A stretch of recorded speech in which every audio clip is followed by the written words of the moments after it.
सुबह से शाम तक षड्यंत्र चल रहा होता है। सास ने ऐसा कहा, बहू ने कुछ कहा, पिता कुछ कह रहे, पति कुछ कह रहे हैं। इतने षड्यंत्र। फिर भी हम सारे काम निपटा के क्या देखते हैं कि नहीं वो सीरियल आने वाला है मेरा फेवरेट। अरे मतलब भैया खाना आधा घंटे पहले बना लेती हूँ कि सीरियल न छूट जाए। पर ये नहीं भूलते कि हम जीवन में आए क्यों हैं।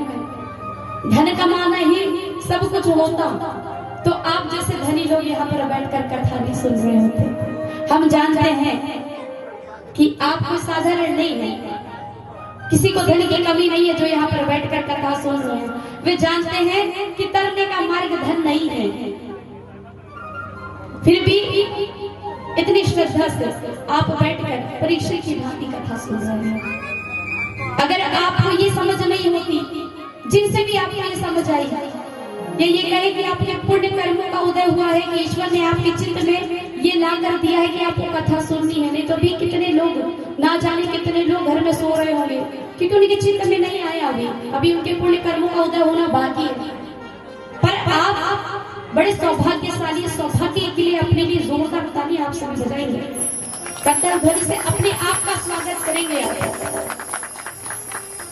इसलिए कि आपके चित्त में ये बात आई और बिना कृपा के नहीं आती। मन नहीं करता ना, आप यहाँ आकर बड़ा कष्ट मिल रहा होगा, बैठे हैं नीचे बैठ रहे हैं, टिकने को भी नहीं मिल रहा है, कुछ भी नहीं मिल रहा है, कुछ बातें समझ में आती हैं, कुछ नहीं भी आती, फिर भी समझना पड़ता है। और जब बातें समझ में नहीं आती और हमको मन लगा के सुनना पड़ता है तो नींद आने लगती है। और जब बात आनंद वाली आ जाती है तो फिर तो बड़ा ध्यान लगता है, अच्छी बात बता रहे हैं। तो ऐसे ही जो हमारे बुजुर्ग कहते थे राम नाम लो, राम नाम लो। हम कहते हैं ये दादा और दादी ना बूढ़े हो गए हैं, कहते राम नाम लो, राम नाम लो। अरे क्यों लेना है राम नाम? किनके घर में बुजुर्ग एक बार हाथ उठाकर बताइए। एक अकेले आपके घर में बड़े बुजुर्ग हैं, बाकी लोगों के घर में नहीं है बुजुर्ग। अच्छा, और किनके घर में छोटे छोटे बच्चे हैं तो हाथ उठाइए। अच्छा, 2-4 लोगों के लिए, अच्छा ठीक है। और बाकी लोगों के घर में छोटे बच्चे हैं।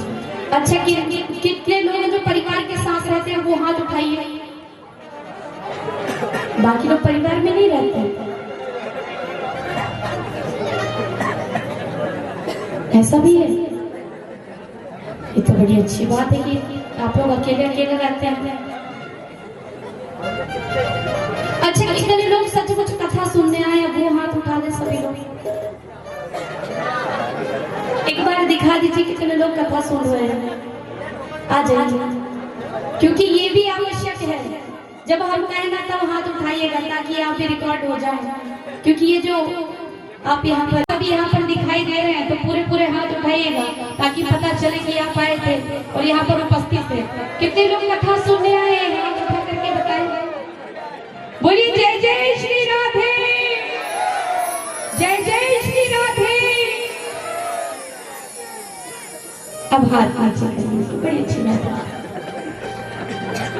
जब कोई हमारे, कुछ लोग कहते हैं राम नाम नहीं लेना, कभी नहीं लेना राम नाम। अच्छा, क्यों नहीं लेना? अरे पता है राम नाम कब लेते हैं? पता है कब लेते हैं? जब कोई मर जाता है। कब लेते हैं राम नाम? जब कोई मर जाता है। अब इस हिसाब से तो बड़ा घातक हो गया ये नाम, हुआ कि नहीं?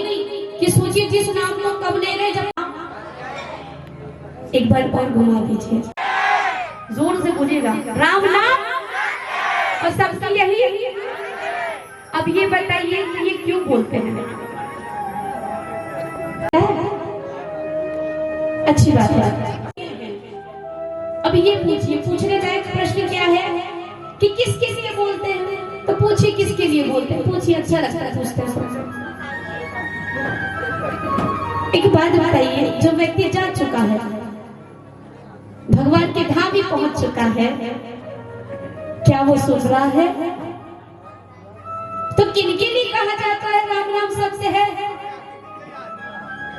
प्रथम दिवस ही आपने जाना है, समझा है कि भगवान राम और श्याम एक है। अलग नहीं। और राम नाम क्यों लिया जाता है और किन के लिए लिया जाता है? तो जो चल रहे होते हैं ना, वो इसलिए लेते हैं कि जो बाकी लोग उन्हें देख रहे हैं, चल रहे हैं, वो सुने कि राम नाम ही सत्य है और सबसे यही। और आए क्यों थे, हमने बता दिया कि कैसे आए हैं, कितनी यात्राएं करके आए हैं, बड़े सरल शब्दों में, क्योंकि हमारा भी दायित्व होता है। आपने बड़े प्रकांड विद्वानों को बुला लिया, बड़े बड़े प्रवक्ताओं को बुला लिया, और अगर वो ये नहीं बता पाए, आप ये समझ ही नहीं पाए, तो हमारा कथा बताना और आपका सुनना व्यर्थ है, इतनी दूर आना भी व्यर्थ हो जाएगा। इसलिए सबसे पहले हमने ये बताया है। हम कुछ और भी बता सकते थे, आज सुदामा चरित्र है, पर यही क्यों बताया? बैठ जाइए। और ये जो भैया है ना संगीत में, ये लोग भी जाएंगे, सॉन्ग वाले भैया भी जाएंगे, राजा रानी भी जाएंगे, और कुछ तो ऐसे जाएंगे कि सब याद रखेंगे कि अरे तो चले गए, बड़े अच्छे थे, कहेंगे अरे बड़े अच्छे बोलते थे, अरे वो भाई तो बड़ी अच्छी बात करती थी, हम जाते थे तो चाय भी पिलाती थी। अगर हम ही चले गए तो बोलोगे दीदी बड़ी अच्छी कथा सुनाती थी, अरे कैसी चली गई। तो देखिए ये जीवन का सत्य है। बड़ी अच्छी बात बता रही, इन बातों को करने में नहीं डरते हैं। क्यों नहीं डरते? क्योंकि जानते हैं कि जाना कहाँ है।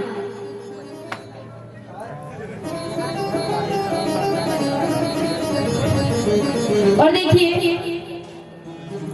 बड़ी अच्छी बात तो ये है कि जानते हुए भी कि जाना कहाँ है, गति क्या होनी, उसके बाद में भी डर नहीं लगता, क्योंकि कलियुग का प्रभाव है ना महाराज। सोचते हैं जो हो रहा है अभी तो हो रहे, तो पुण्य कमा लेंगे, नाम जाप कर लेंगे, अच्छे अच्छे कर्म कर लेंगे, आखिरी समय में सब बैलेंस हो जाएगा, बैलेंस शीट तैयार हो जाएगी, तो कोई समस्या नहीं होगी। पर याद रखिएगा, जिस दिन हम जन्म लेते हैं सिर्फ माँ के गर्भ में ही हम बढ़ते हैं। याद रखिएगा, कहाँ बढ़ते हैं? माँ के गर्भ में। और जैसे ही हम इस संसार में आते हैं, उस दिन से ही मरना प्रारंभ हो जाते हैं। ऐसा कोई है जो मुझे दावे के साथ कह दे कि मैं नहीं मरूंगा? है? कोई नहीं है। और ये सीधे है कि जिस दिन से हम संसार में आते हैं, उस दिन से ही मरना शुरू हो जाते हैं। सत्यता है, डरने की आवश्यकता नहीं है, सत्यता है। हम आपके लिए भी, हमारे लिए भी कह रहे हैं। पर अगर हम उस रहस्य को जान जाए तो बंधन से मुक्त होने में तकलीफ नहीं होगी, नहीं तो डरता हर कोई है। कुछ लोग तो कहते हैं कि अरे मर गया तो क्या होगा, इतना घर द्वार, इतनी जायदाद है, इतना सोना चांदी, पैसा भी रखा है। कुछ ने तो सांस गठान बांध के रखी पैसों, उनका क्या होगा? एक सेठ ही थे और बड़े विचलित मन के थे। अब उन्हें जब पता चला कि संत आए हुए हैं, कौन आए हुए हैं? अब देखिए हम कथा में पहुंचे। कथा का दीदी बाद में बात करते हैं। बिठा दो को भैया, व्यवस्था बना दो, बड़ी अच्छी है, सबको लीड कर रही है, बाद में नेता बनेगी।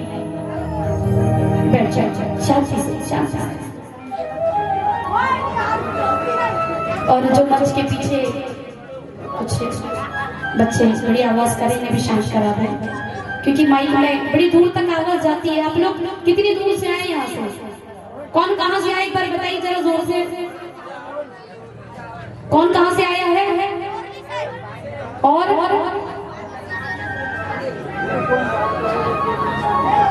जोर से बोलिए, जहां से आप आए एक साथ बोलिए, कहां से आए हैं आप?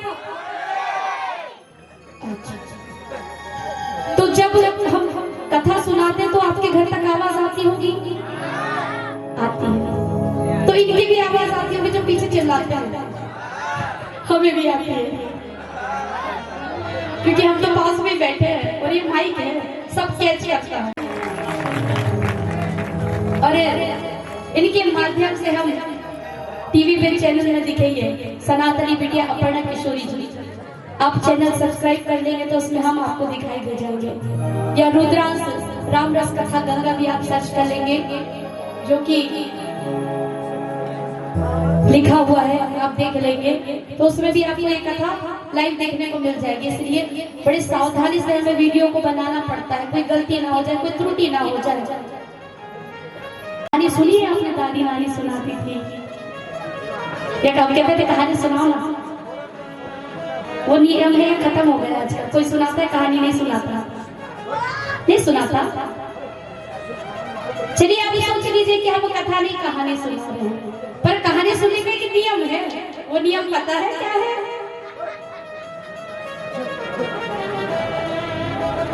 पता है नियम क्या है? हुक्का रखना पड़ता है। हुक्का समझते हैं? हाँ, ऐसे करके बोलते हैं ना, तो आपको भी वही करना है। ठीक है, ठीक है। चलिए, एक सेठ जी थे, उनके गांव में एक बड़े प्रसिद्ध महात्मा संत आए और बड़े ज्ञानी महात्मा संत थे। अच्छा, तो वो जो सेठ जी थे, वो सेठ जी उन महात्मा जी से ज्यादा ही ज्ञानी थे।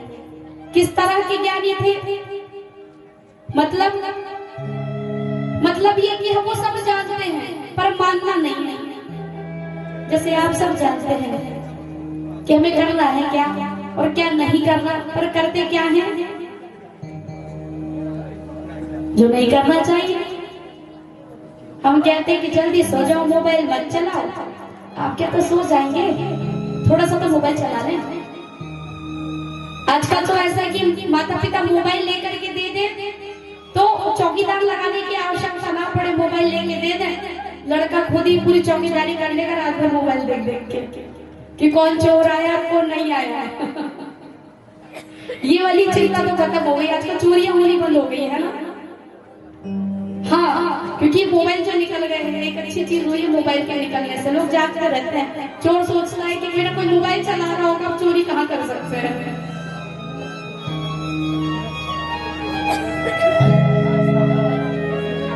तो वो जो सेठ था, वो संत महात्मा के पास पहुंचा और कहने लगा कि महात्मा जी प्रणाम। जाकर सबसे पहले दंडवत किया है, प्रणाम किया है, और उसके बाद कहने लगा महात्मा जी आप बड़े शांत चित्त हो, बड़ा एकाग्र मन है आपका, बड़े पुण्य कर्म करते हो, दान भी करते हो।